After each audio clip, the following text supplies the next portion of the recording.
very much. Our next speaker is Simone Peacock. She's going to speak on behalf of her dad. Steve usually speaks every year at this event, but this year he's in Canada. I know she's a little bit nervous, and she said to me, "Get me on quick." So Simone, you're going to be... Hey.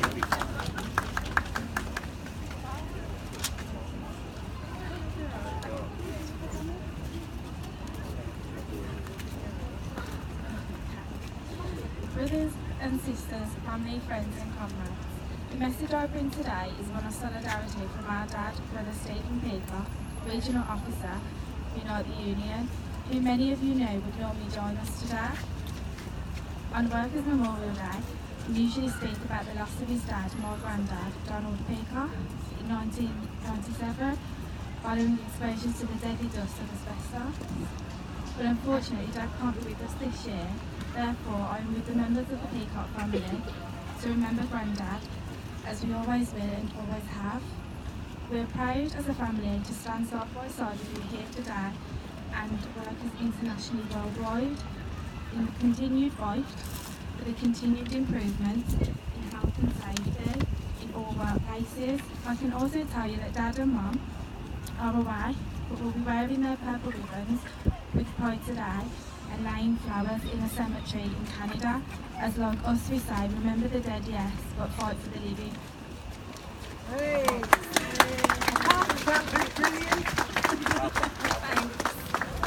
Thank you very much, Simone. Our next speaker is Howard Beckett. Howard is the Acting Regional Secretary for Unite for the West Midlands. Howard. Thanks, Neil. Colleagues, as Neil said, this year 140 workers will go to work to earn a living, to put bread and food on the table for their children, and won't return home. There'll be 30 of those workers will come from the construction sector, and almost the same number from agriculture. Sectors, colleagues, that use bogus self-employed and sham payroll companies to stop unions from organising. Sectors where health and safety is a footnote in the drive for profit. And here in Birmingham, colleagues, there are real people. Joseph McDonald, last June, died at work, left behind 3 children and a partner. Paul Marsden, putting a crane sling on, died at work, left behind a wife and a son. And Aaron Johnson, a factory explosion, 2 weeks before Christmas, and he left behind a wife and 3 children. The real cost of the diminution of trade union rights in the workplace. And colleagues, let us all know that these fights are fights about our class. Nothing could be more indicative of the fight in the workplace than people losing their lives to earn a living. A real fight, a fight for equality and for justice. A society where nurses, doctors and teachers are not valued. Where CEOs of the largest companies can earn in a day what a worker can expect to earn in a year. So these, colleagues, are fights for our class. Whenever you go out this election, whenever we fight for socialist Labour councils and fight for a socialist Labour government, know this, that our fights aren't just fights about trade union rights in the workplace. They aren't just fights about justice and equality. They are fights about the very lives of our members. So please, colleagues, go out and take that message to everybody, that this fight for our justice and equality, fight for our class, is a fight for our lives. Solidarity.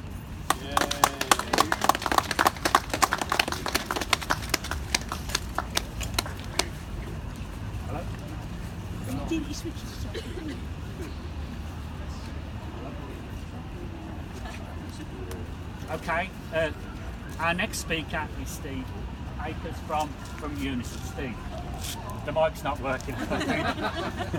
Can you shout? Sisters, brothers, friends. It was mentioned that it is 40 years since very important legislation which laid down the rights of trade unions in the workplace for safety committees. That is very precious legislation, and as we go into the uncharted territory of Brexit, we have to fight tooth and nail to defend that legislation and those hard fought for rights. Now, Peter mentioned it, Neil has mentioned it, Howard mentioned it. That fight for safer workplaces is led in this country by our movement, by the trade unions, and we all hope when the day comes for that very important general election which is on the horizon, sisters and brothers, as Howard has said, for a socialist Labour government. In the meantime, we take the fight forward. Now, 40 years, and we now have 100,000 trade union accredited and trained health and safety representatives in this country. And the public support our role. 98% of the people in this country support the right of trade unions to organise for health and safety. It is seen by the public as even more important than pay. So, the public is with us on this.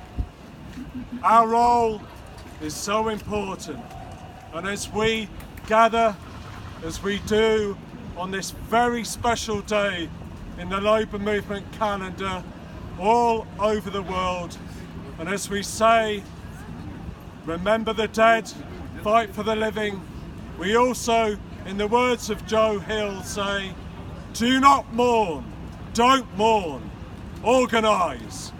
Thank you.